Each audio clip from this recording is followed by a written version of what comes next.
we'll start.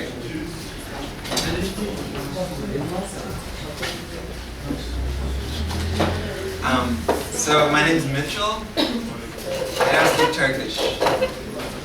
Arkadaşın ismi Mitchell. Türkçe konuşmuyor. He speaks Turkish. Ben konuşuyorum. So gonna talk about Ricardo Flores Magón. Ricardo Flores Magón hakkında konuşacağız. Yeah, and he's an anarchist, a Mexican anarchist. Meksikalı bir anarşist. Yeah. So we can it's gonna be a history. In order to understand Flores Magón, first we need an introduction to Mexican history. Yani Magón'u anlamak istiyorsak öncelikle Meksika devrimine göz atmamız lazım. Next slide. All right, so 1519, the Spanish conquer Mexico.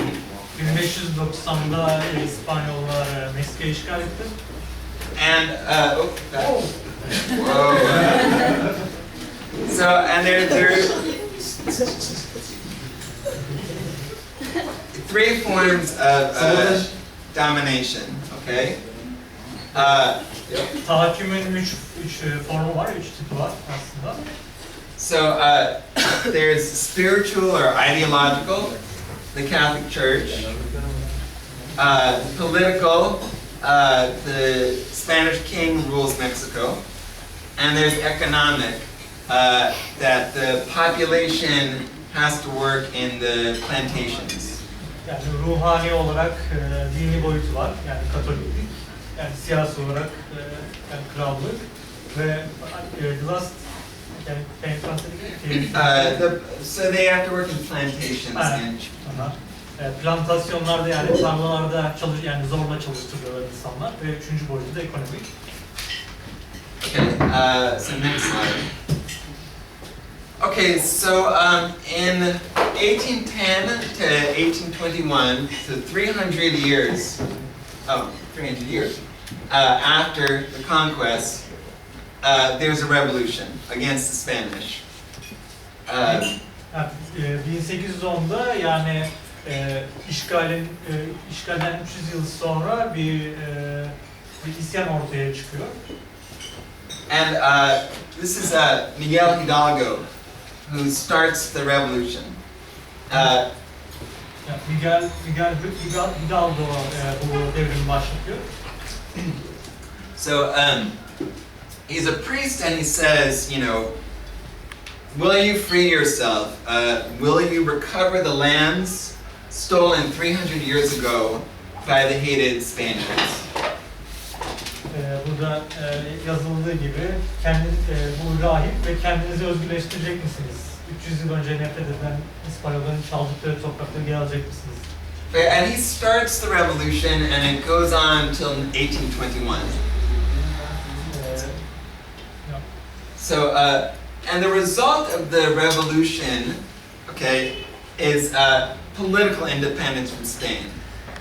Ve bu devrimin politik kazanımı İspanya'dan bağımsızlık oluyor. Okay, but spiritually and ideologically, still Catholic. Ama ruhani ve ideolojik olarak hala Katolikliği koruyorlar. And the racial and the class relations don't really change.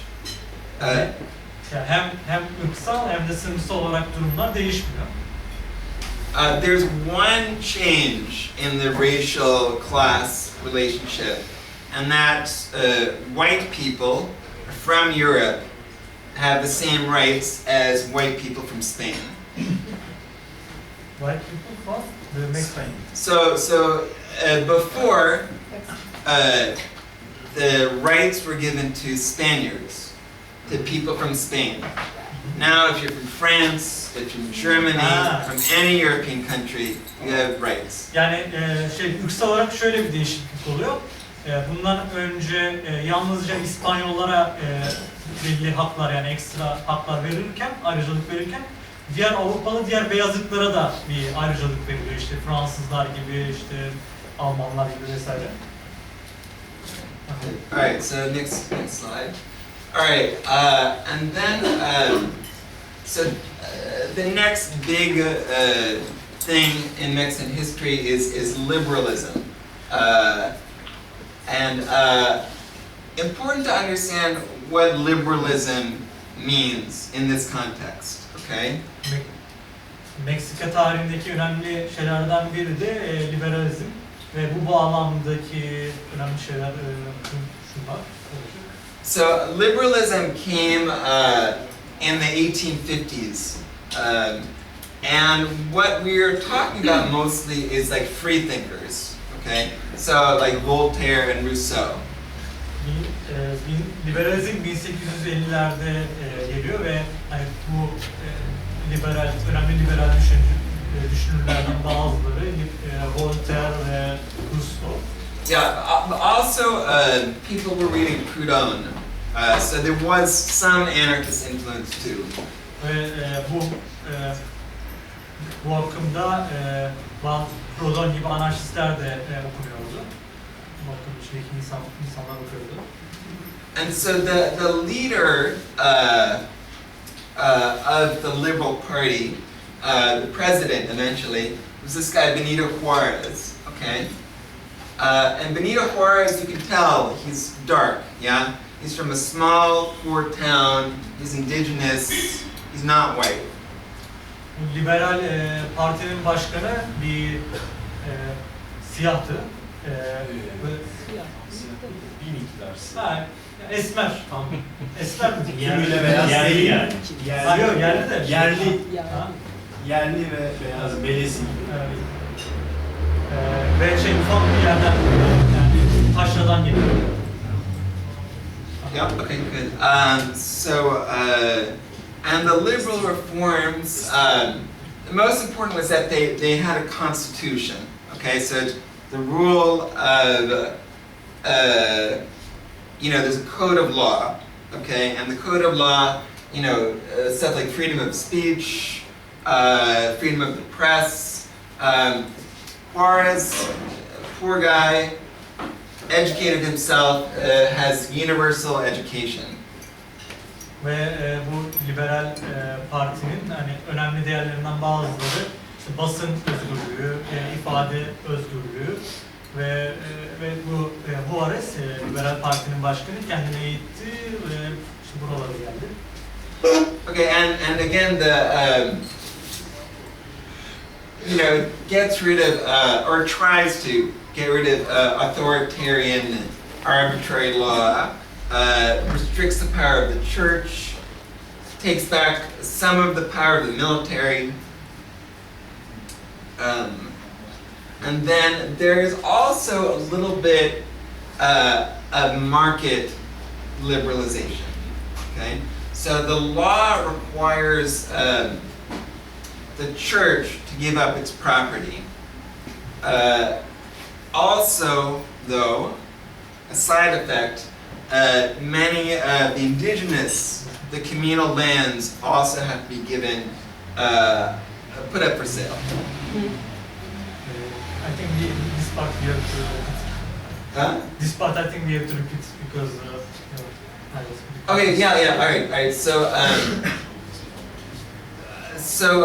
along with the political liberalism, the freedom, there's some free market, yeah. So the church, politik liberalizmle birlikte yani serbest pazarda vardı. And so the church has to give up its land, but also some of the tribes have to give up their communal land. Yani aslında bu pazarın serbest pazarın şöyle bir anlamı var.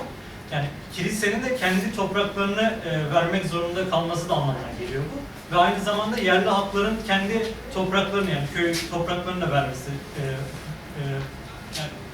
öyle bir yöne gitmesi anlamına geliyor serbest pazarın. Yeah. And also at the same time, so there was also the growth of anarchist movements, yeah, and so this time there's anarchist syndicalist unions organizing, and there was villagers, an uprising. This guy Chavez Lopez took over the town, was shot down. Long live socialism, yeah. And so an indigenous peasant movement starts at this time. Yani aynı dönemde anarşist hareketlerde de bir kıpırdanma, yükselme var. Örneğin Chavez Lopez'in önderlik ettiği bir hareket var. Yani böyle köyleri işgal edip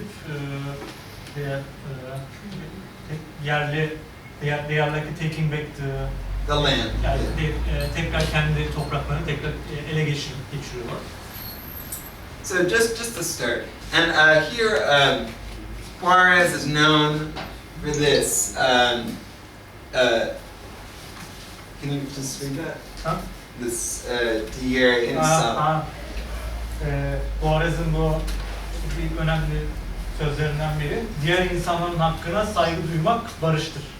And that's Juarez. Everybody loves Juarez. Yeah, it's good. Yeah. Herkes Juarez'i sever.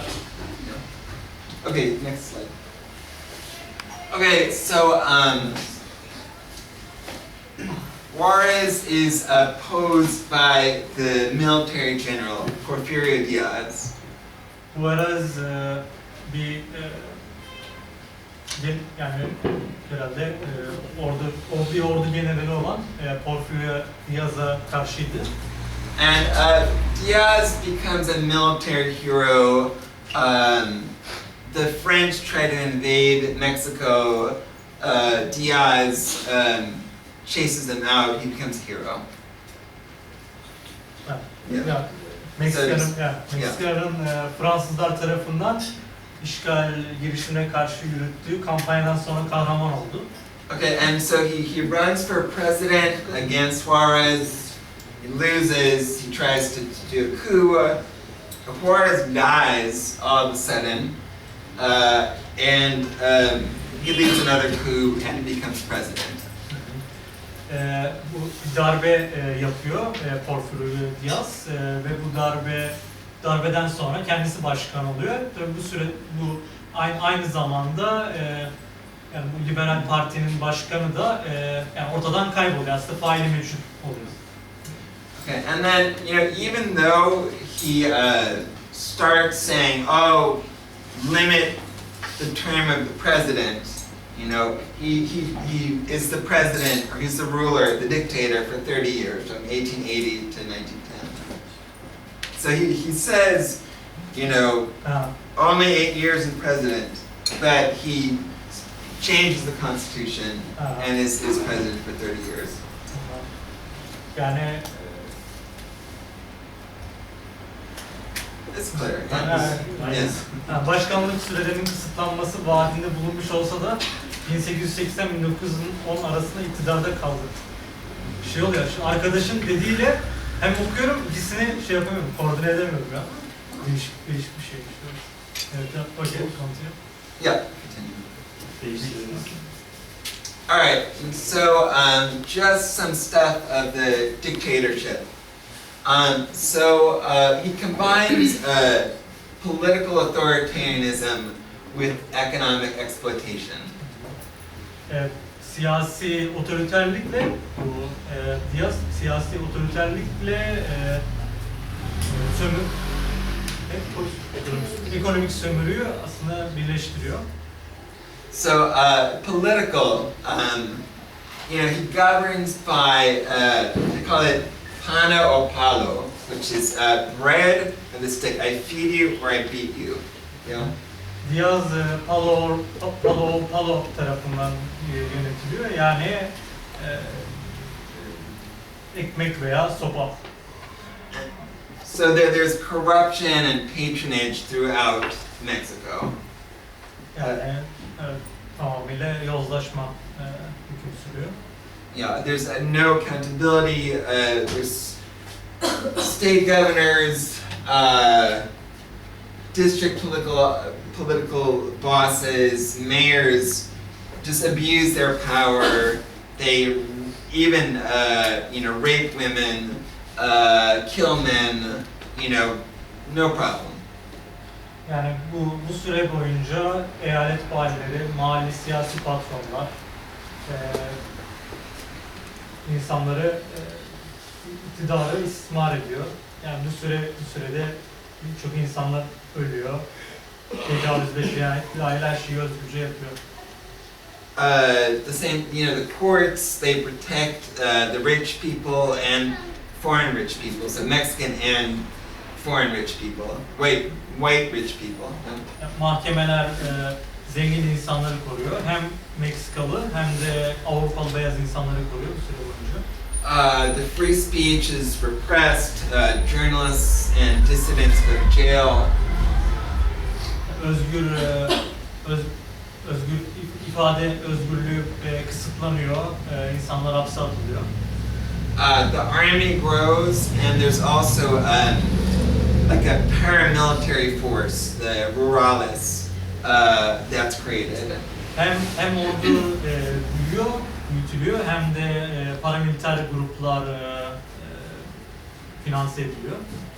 And then there's this the fugitive law, and it allows cops to shoot you in the back because you are running away. Geçici yasalar çıkartılıyor ve bu yasalarda insanlar, yani kaçan insanları mesela arkadan vurma yetkisi sunuluyor. So economically, there's just exploitation of natural resources such as coffee, timber, tobacco, petroleum, copper, iron, and so forth. Yani ekonomik olarak tabii sömürülüyor, doğal kaynakların sömürüsü devam ediyor. Bunlardan bazıları kahve, kereste, tütün, petrol, bakır, demir gibi kaynaklar sömürülüyor.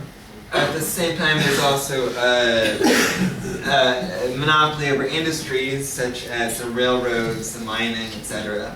Ve tabii sanayide de tekelleşme başlıyor, yani devam ediyor ve büyüyor. Demiryolu, madencilik gibi sektörlerde.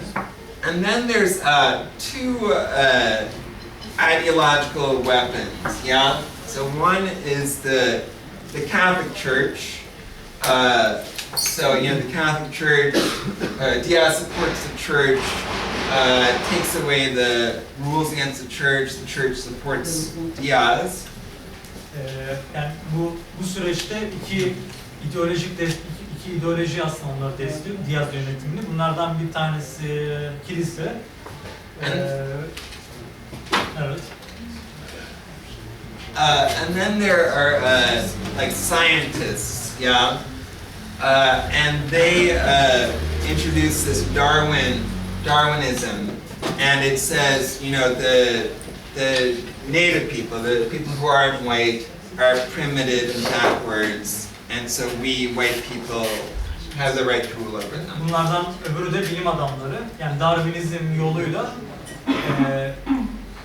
yerli halkların geri olduğunu, beyazların daha üstün olduğunu, dolayısıyla da onlar üzerinde bazı haklar sahibi olduklarını kanıtlamaya çalışıyorlar. Okay, and the people suffer from this. This is in a way like the first wave of globalism. Yeah. So the lands are taken from the natives and sold to foreign investors and to white aristocrats. Bu aslında küreselleşmenin ilk adımı olarak görülebilir. Yani yerli halkların elinden toprakları al ve yabancı girişimleri de ver. And the tribes, the natives who fight against it, there's war against them. So in the north, the Yaqui tribe, the south, the Mayan tribe, it's all over. Anybody who resists, these native people who say these are our lands, it's war. Ve tabii bu küreselleşme, yani topraklara el koyulmasını herkes kabul etmiyor.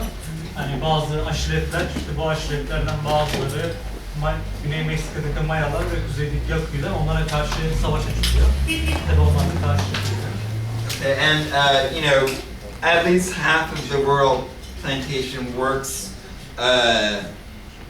on these plantations, and they are enslaved basically by debt. Yani bu plantasyonda çalışan köleler, yani aslında tarladaki köleler, yani bunların yarısı neredeyse ölene kadar orada çalışmak zorunda kalıyor ve ölene kadar da orada çalışıyor. Okay, so Ricardo Flores Magón was born in a small village of native Mexicans. Ricardo Flores Magón Meksika'da küçük bir köyde doğuyor, yerli köylü. So, according to his biographer, his father taught him about the importance of like village communism and mutual aid.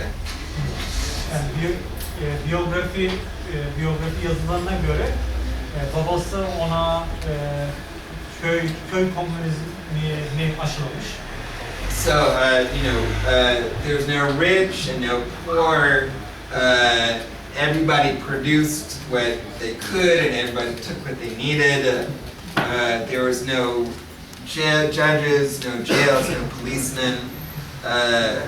You know, we lived as friends. And, yeah. Ya bu köy komünizmine göre ve yani o dönemki onun köyünde öyle bir zengin ya da fakir yoktu. Köylülerin mahkemelere, yargıçlara, hapishanelere ihtiyaç yoktu, buna gereksinmiyordu.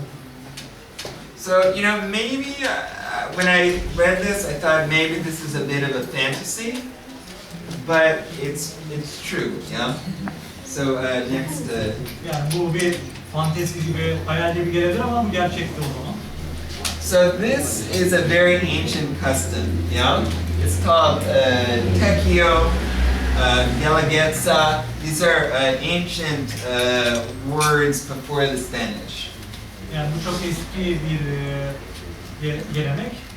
İspanyol işgalcilerden bu yana köylüler, Meksika köylüleri uyguluyor. And so, you know, you can see everybody, the entire community shares responsibility for everybody's well-being, and they collaborate on communal projects. Yani bütün toplum bütün üyeleri buna dahil oluyor ve işbirliği içinde bu işi yapıyorlar.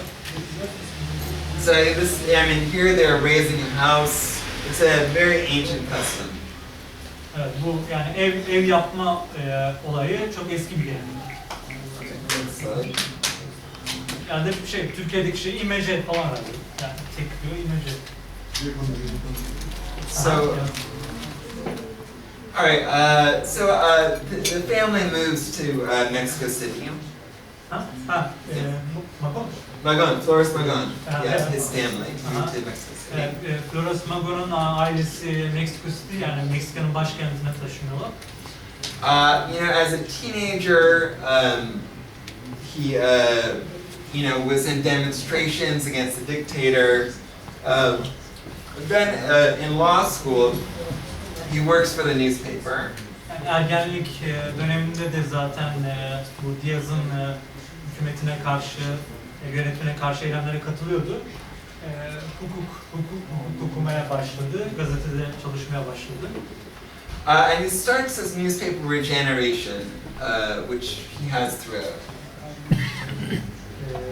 Bu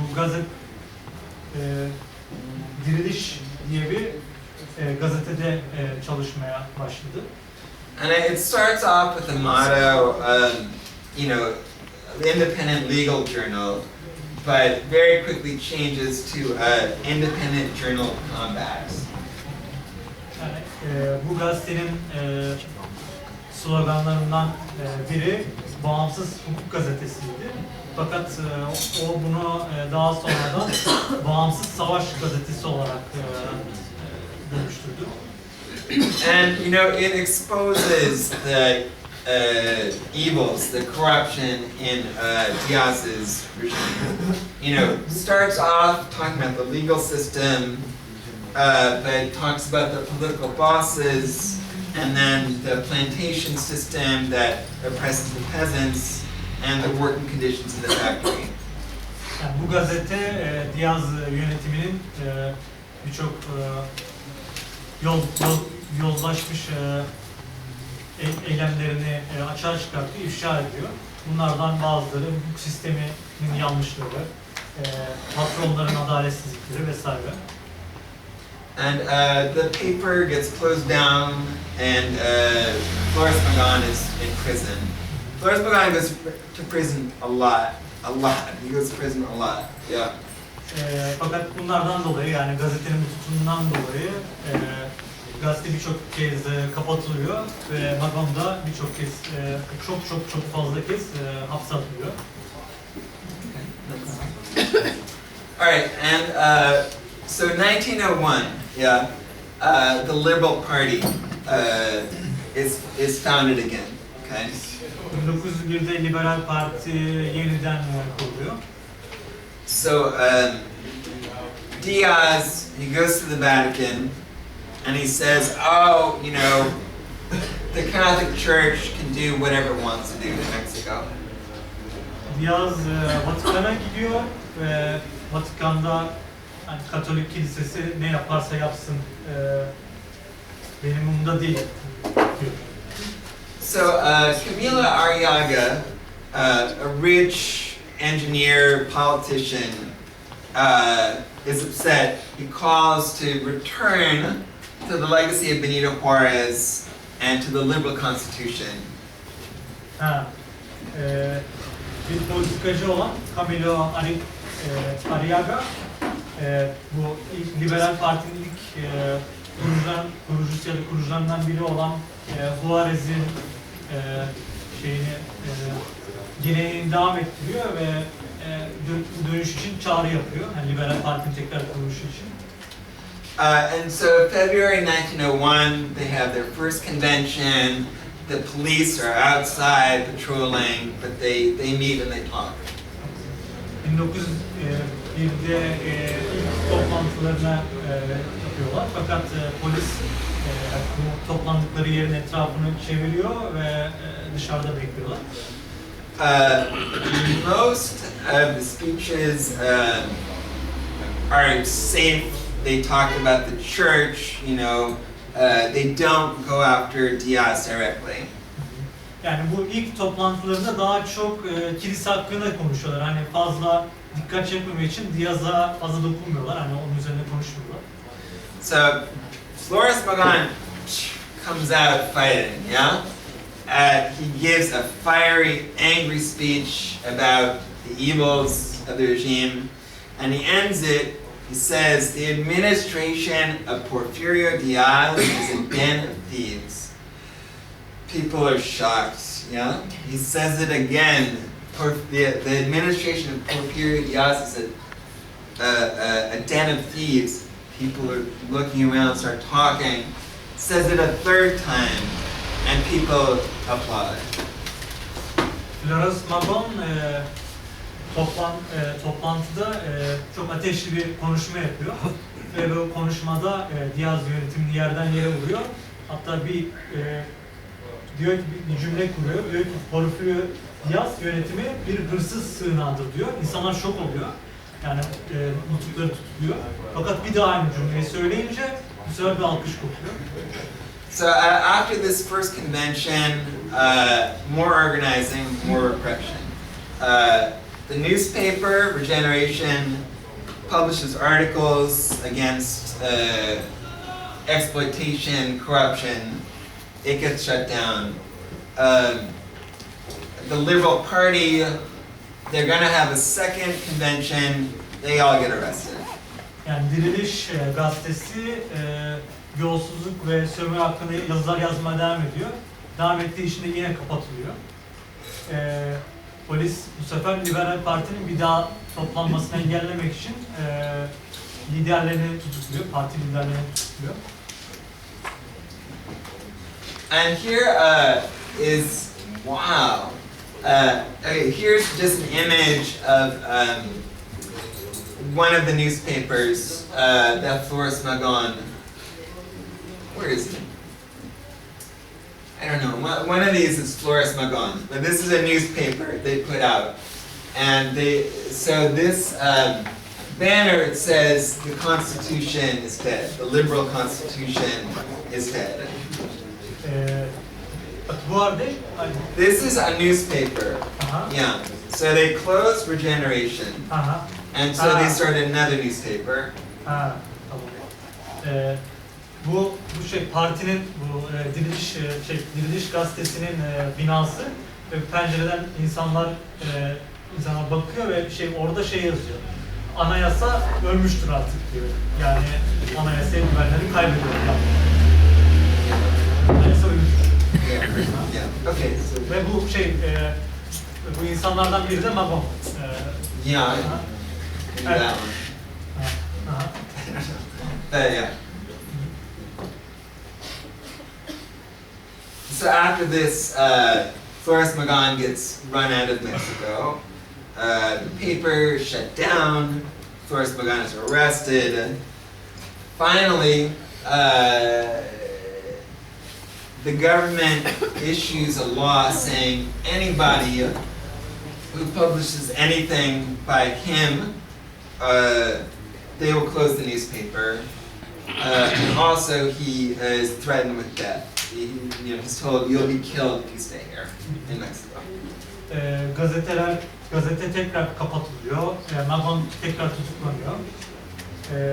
Ve Magón için şöyle bir karar çıkartılıyor.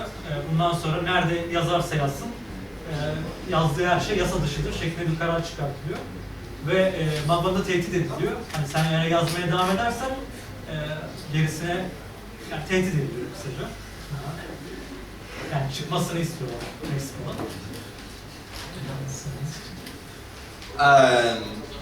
They get to the United States. They cross. They arrive in Texas, and they start the newspaper again. Yeah.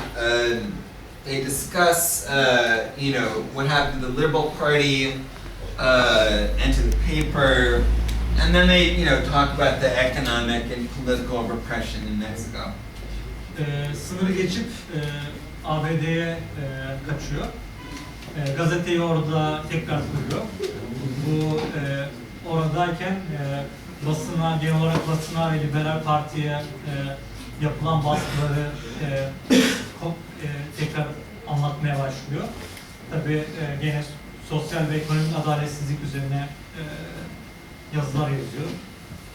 So when they're in Texas, a Mexican spy enters their home, tries to kill Flores Magón, so they go up north to St. Louis, Missouri. Bir Meksika ajanı evine girip onu öldürmeye çalışıyor. Fakat o kuzeye, bu olayın ardından kuzeye taşınıyor, kuzeye kaçıyor. St. Louis, Missouri. And here they start the organizing committee of the Partido of the Mexican Liberal Party, and this is like the radical wing of the Liberal Party in Mexico. Bu kaçtığı yerde St. Louis, Missouri'de Meksika Liberal Partisi Organizasyon Komitesi'ni kuruyor. Bu aslında Liberal Parti'nin daha radikal bir kesim olarak görülebilir. And they do, to me it's incredible, yeah? They organize, or they call for people to organize cells throughout Mexico and the border of the U.S. Dedicated to overthrowing the dictator and staying in communication with the coordinating committee. Yani bu örgütte insanları yeni hücreler kurarak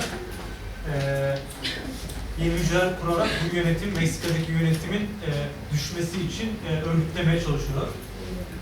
So, and it's about 50 cells. Besides just discussing the dictator, they talk about local issues, yeah? So, unjust labor conditions in the farms and the mines,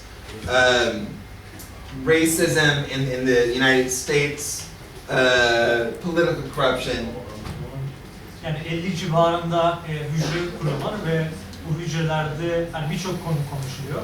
Yani hem diktatörün devrilmesi konuşuluyor hem de işte çalışma koşulları, işte yozlaşma, ırkçılık gibi konular da ele alınıyor.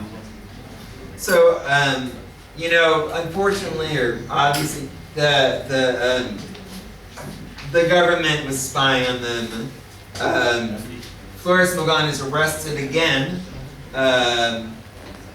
for violation of sending things to the mail, and he runs away to Canada. Yani iki hükümet de onu sürekli olarak izliyor, takip ediyor ve eninde sonunda tutuklanıyor. Fakat kefaletle serbest bırakılınca da Amerika'dan da kaçıyor, sonra Kanada'ya Uyarıda bulunacağım. Bazı arkadaşlar içeri girmiyor sigara yüzünden. Yani sigaraları dışarıda içsek iyi olur. Yani orada bekleyenler var, giremeyenler var. Because of Cigarettes. some friends enter. Şuraya açsak mı acaba? Orada çok ses, yani havalandırma var ama ses olur. Yani sigaraları keselim.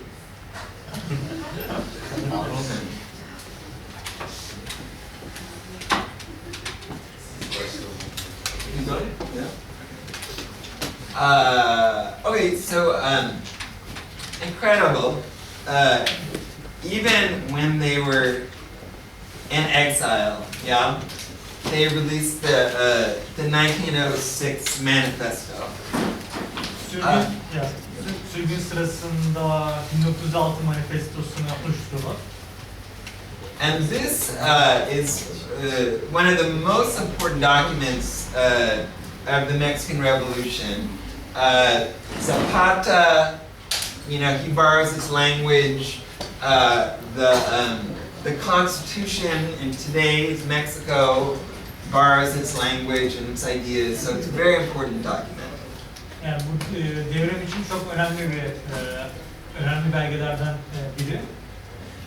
Çünkü Zapata'nın açıklamaları ve güncel Meksika Anayasası aynı dilde. And the other remarkable thing about it is it's very collaborative, yeah? So they're sending letters back and forth, and they're getting ideas from people in jails in Mexico City, farms in Veracruz, mines in Arizona, all over Mexico and US, people are sending them ideas. Yani bu manifesto çok birçok farklı grubun katkı sunduğu bir aslında belge ya da manifesto. Çünkü hem ABD'den hem Meksika'nın birçok yerinden farklı gruplardan, farklı örgütlerden insanlar katkı sunuyor. Evet. Okay. And it's a big document, but it has many propositions. Politically, no prisons, no death penalty, equal rights for women, freedom of speech, freedom of press, women's rights. Yani birçok öneri getiriyorlar. Yani yeni anayasa için. Bunlardan bazıları işte cezaevi ve idam cezasının kaldırılması, kadınlar için eşit haklar, fikir ve basın özgürlüğü, kadın hakları gibi yeni öneriler getiriyorlar. And then economic front, there's limited work week, minimum wage, promote unions, restoring the land to the peasants. Yani ekonomik öneriler de getiriyorlar. Bunlardan bazıları da. And this This document is spread throughout Mexico and the U.S. Yani bu manifesto hem Meksika ve ABD sınırı civarında dolaşıma geliyor. Go one more. Okay, Cananea. Okay, Cananea. Okay, go back. All right, so right about the same time, there are labor uprisings. Okay, the first is Cananea. Okay, it's in the north of Mexico. O dönemde işçi ayaklanmaları da oluyor tabii. Bunlardan en önemlilerinden biri de Kuzey Meksika'daki Cananea maden ayaklanması. And here, you know, there was economic misery. The workers were paid very little and they had to buy from the company, had to buy from the store. Yani işçilerin önemli bir kısmı sefalet içinde o dönemde. Ve yalnızca firma marketlerinden alışveriş yapabiliyorlar. Yani şirketleri onları buna zorluyor. And this is what is referred to as debt slavery. So you're always in debt. Yani buna işte borç köleliği deniyor. Yani her zaman borç işliyorlar. There's racism. So the managers are white. They're from the United States. They're paid better. They're treated better. Müdürleri they are getting more money. The white people, the managers are empowered. They're getting money. Yani sadece Meksika madeninde, işte Cananea'da yalnızca müdürler ya da beyazlar para alabiliyor. Geri kalan yerli insanlar bir şey alamıyor. And so the Liberal Party had many supporters in this region.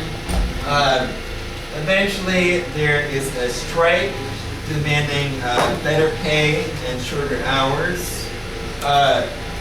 Then after some fighting, the strike ends when the military comes, the army comes. Yani maden bölgesinde Liberal Parti'nin ve Liberal Parti'nin radikal kanadı olan MLP-OK'nin bayağı bir destekçisi var, yani örgütlü ve birçok şey öneriyor. Daha iyi maaşlar, daha kısa mesai saatleri gibi öneriler getiriyor.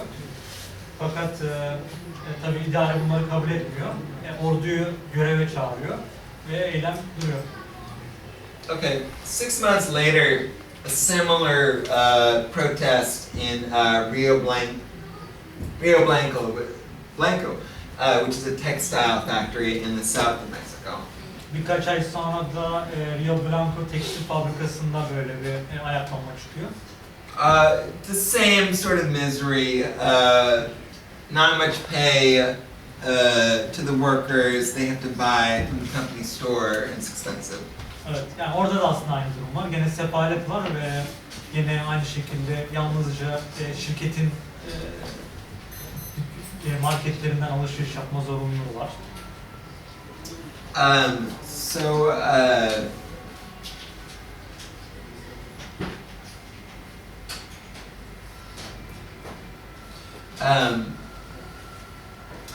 The riots are all over the region, or protests all over the region. In Rio Blanco, they riot because a store does not sell food to a starving mother, so they riot. In Rio Blanco, they riot because the store doesn't sell food to a starving mother. Yani Rio Blanco'da isyan patlıyor çünkü bu şirketin marketlerinden birisi bir anneye, hamile bir kadına şey vermiyor, bir şey satmıyor ve ondan dolayı bir isyan patlıyor. Yeah, it's okay.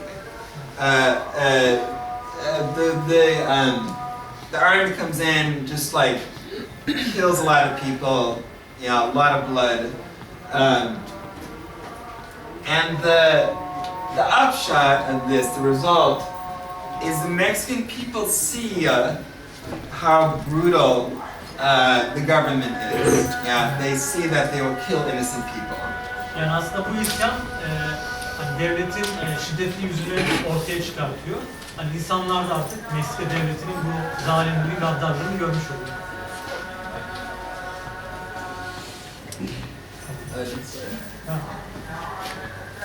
So again, this is Cananea. It's great. Burası Kananea'daki maden grevi. So about the same time, the Liberal Party tries to do revolutions against the dictator. Liberal Parti diktatöre karşı 2 tane darbe girişiminde bulunuyor.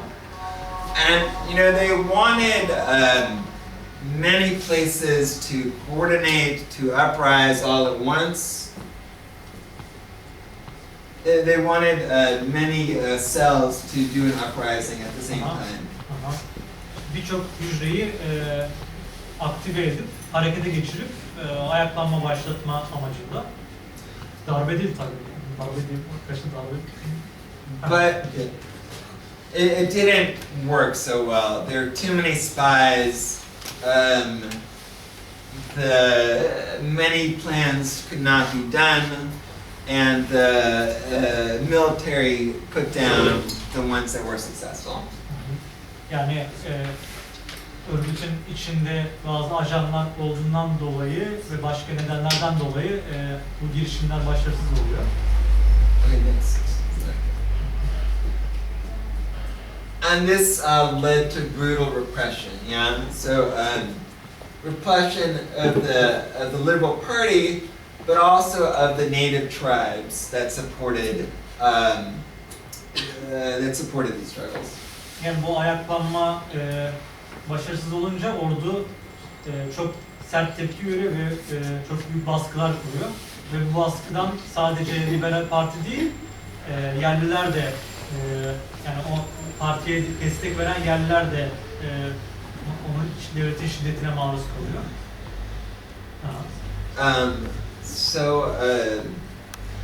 Flores Magón was arrested in 1907 for resisting arrest, and then eventually they got him for violating the neutrality laws between. But I didn't understand that Magón was in Canada, no? Not anymore. No, he was not in the United States. Sorry. Magón bu arada Meksika'ya geri dönmüş. Yani then in this revolt also Magón was inside, like inside the country, no? At this point, he returned. Yeah. Tamam. Like Lenin, he returned. Yeah, he was in Los Angeles. Yeah, he returned to, I think. And he's all over. Bu ayaklanmalar sırasında Magón da geri dönüyor. Hani böyle biraz lider gibi. 1907'de tutuklanıyor. And well, go to the next slide, Dan. So the prosecution focused on the threat of radicalism, political radicalism. So at this time, the U.S. left was was being persecuted as well. There was the war against anarchists was declared, and it was illegal to advocate change of property. But they were getting repressed because they were supporting the Mexican Revolution, or generally? No, in general, the U.S. started to crack down on radicals. Yani ABD'de bu süreçte ABD yönetimi de devleti de yani radikallere karşı bir baskı dalgası başlatıyor. İşte Emma Goldman, Eugene Debs, Kropotkin gibi anarşist. Evet. Yeah, Evet, you got the evet. second slide. Evet. Yeah. Aha. Anarşistlere karşı savaş ilan ediliyor dönemin başkanı. Başkanı savaş ilan ediyor. And so there was a lot of solidarity from the international left and the U.S. left. And you see a change in Flores Magón's thinking, yeah? So before, it was just freedom for the Mexican people.